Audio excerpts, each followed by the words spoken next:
নমস্কার বন্ধুরা, আজও আমি একটা সুন্দর রেসিপি আপনাদের সাথে শেয়ার করব। ভিডিওটি স্কিপ না করে সম্পূর্ণ দেখতে থাকুন। রেসিপিটার জন্য এখানে আমি একটি ডিম নিয়ে নিয়েছি, আর তাতে আমি পরিমাণ মতো চিনি অ্যাড করেছি।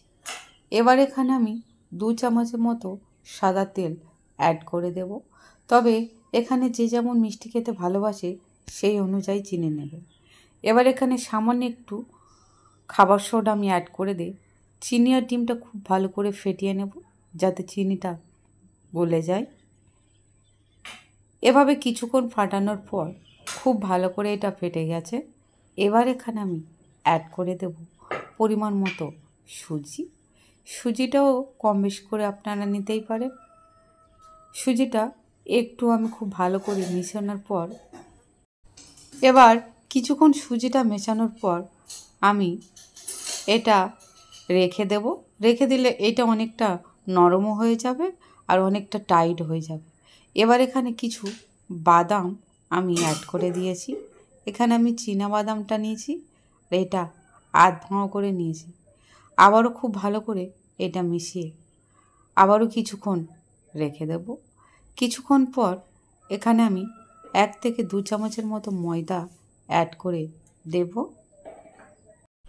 এবার ময়দাটা খুব ভালো করে আমি এর সঙ্গে মিক্সড করে নেব। এবার হাতে একটু তেল দিয়ে এখানে আমি গোল গোল করে এগুলো শেপ দিয়ে নেব বিস্কুটের আকারে। এভাবে যদি সামান্য একটু সুজিতে ঘরে বিস্কুট বানানো যায় তাহলে দোকান থেকে আর কিনে খেতে হবে না। এভাবে আমি বিস্কুটগুলোকে শেপ দিয়ে নেব। কড়াইতে তেল গরম হয়ে গেছে, এবার এগুলো আমি এক এক করে অ্যাড করে দেব। আর এটা খুব গরম তেলে দেব না, হালকা গরম তেলে দিয়েছি আমি।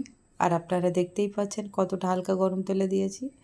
এবার আঁচ কমিয়ে এগুলো খুব ভালো করে উল্টে পাল্টে আমি ভেজে নেব।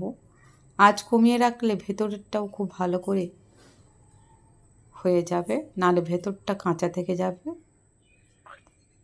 এভাবে খুব সুন্দর করে বিস্কুটগুলো ভেজে তুলে নিয়েছি আমি।